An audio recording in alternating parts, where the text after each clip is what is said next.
Well, hello and welcome back to the channel. I hope the lockdown is treating you well. If not well, at least okay. Hope you all are doing okay, staying safe, doing good. Today's video is something different and a little more thought provoking than my other videos that I've done before. A few days back, my salary got credited, and for some reason, a thought came to my mind. Will any amount of money ever be enough for us, for millennials, for people in general? Now, if you have grown up in a middle class family like me, you would have seen a very common pattern in your family or in your neighborhood, amongst your family, friends, or amongst the people that you saw while growing up. The pattern being people would earn and they would try to save as much as they can, the maximum that they can, and those savings forward just a couple of goals: having a house, having a car, if at all, for their kids' marriage and for their kids' education, right? Just three, four main goals and a comfortable retirement. If people were in government jobs, they would be happy with their pension. If not, they would still save some more for their comfortable retirement, for their life when they're older. And these were the very common few goals that people of our previous generation had. However, with our current generation, we have lots of goals, we have lots of dreams, which is not at all a bad thing for sure. But our dreams are so big that the money that we are earning is probably never enough to fulfill them. We want to travel the world, and when we are able to travel the world, we want to do it in luxury. Like if you're able to travel the world in economy class, you instantly start thinking that now I can move on to business class, so why not? And rather than living in a 3 star, let me try and live in a 5 star. So we are in a constant quest to increase our standard of living, to get the best of everything that we have, the luxuries that we can get. Our previous generation was probably more about necessities, and our generation is necessities along with luxury. Our generation believes more into utilizing the money that you're earning. And the good thing here is that we have these opportunities. We have the opportunity to constantly grow. We have the opportunities to try and get more financially, to increase our finances. I honestly believe that somehow our generation is a little more financially aware, if not saving a lot, at least aware of the ways they can invest their money or the ways they can grow their money than our previous generation. Like, our generation is not happy with a no. They are not happy with what we are getting in our current position. We are in a constant quest to get the best for ourselves, to do the best for ourselves and our loved ones. A lot of us might have heard from our previous generations that they bought clothes only during festivals, and even for some of us, we would have gotten new clothes during festivals or at the max during our birthdays. But now, like, look at us now with fast fashion, new trends every day, online shopping. Some of us shop at least twice every month online, and because of different reasons, we don't want to repeat our clothes at work, we don't want to repeat our clothes at parties.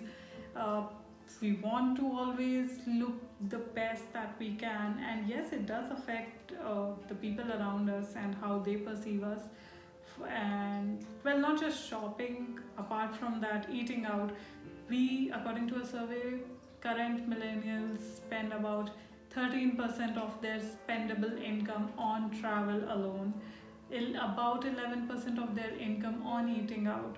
So you can imagine how much we are spending on traveling and eating out, which was not a norm, let's say 10, 15 years back, right? An average person in Bangalore spends about 5 to 8 thousand per month on eating out, and this is just on food, not on alcohol, and at organized food eateries, not the street food or stalls or, well, anything else. So, combining all our different expenses, travels, eating out, shopping, luxuries that we want in our life, the comforts that we want, electronics that we have around. We are always on a quest to do the best for ourselves, and we keep dreaming bigger and better and better. So, well, thinking of all those things, I think no matter what amount of money, we always want more.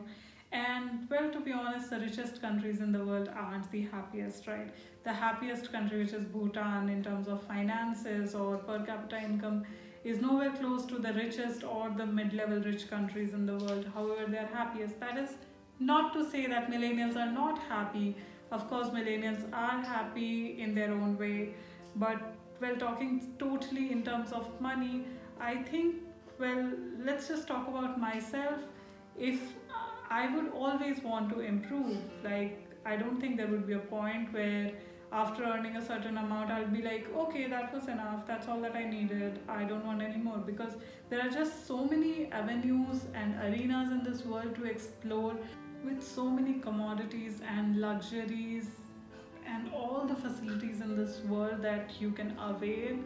I think we keep finding new things to spend our money on, and that's why the money that we earn is probably never going to be enough, because no matter how much you earn, there's always something that you can't buy which you want to buy, and for that you will always want more money, and hence what you have won't be enough. Even if you're happy with what you have, even with we are totally fine, satisfied with what you have and not, there's always something that we always want more, and that more is what eventually creates, no matter what amount of money you have, exorbitantly high amount of money, which is probably never going to be enough. And to add to all of that, I think social media has added all these pressure along with what we already want and dream of. The social media pressure of seeing other people travel. A recent survey showed how Indians travel for status and not for experience, which actually, in my experience, is a very sad thing. I mean, if you're just going to a place to post picture on social media, what's the point, unless everybody wants to have their life as perfect as those Instagram pictures, and how aesthetic that Instagrammer's profile looks like. Everyone wants to have their life as aesthetic as someone else's Instagram profile. Well, to be honest, go back behind the scenes, everything for everyone is just the same. It's no different. So, well, there are different sides to why we feel money won't ever be enough. There's one, the social media peer pressure, and the other, that genuinely our dreams are just so big that we are always trying to achieve more. And I feel that's a positive side of it. It's not to be looked in a negative way.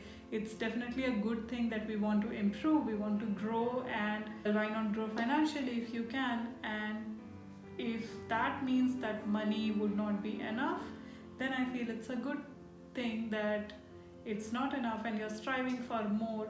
However, that does not mean you don't have to feel satisfied with what you have. You can always strive for more and still be happy with what you have. Like, I'm happy with what I'm earning right now, but of course I do want to have a yacht of my own. I would not mind having a private jet of my own. Why not? So, considering that what I have is not enough to get that, however, that does not mean I'm not happy with it. I am definitely more than happy with what I have and grateful for that. Because of the social media and the status show, or because your dreams are too big, in any case, money does not seem to be enough for millennials. What are your thoughts on the same? Maybe some more, maybe there can be a part 2 on your questions and thoughts. So do share your thoughts below in the comment section, and I would love to see them, maybe discuss a little more on them. If you're a millennial or not, let's share what we feel about this topic. And please do not take me in a wrong way. I have taken both sides of the story. I feel it could be any of the two, or a combination of the two for sure. Let me know what you think. I hope you're taking care of yourself. Until next time, see you. Take care. Bye.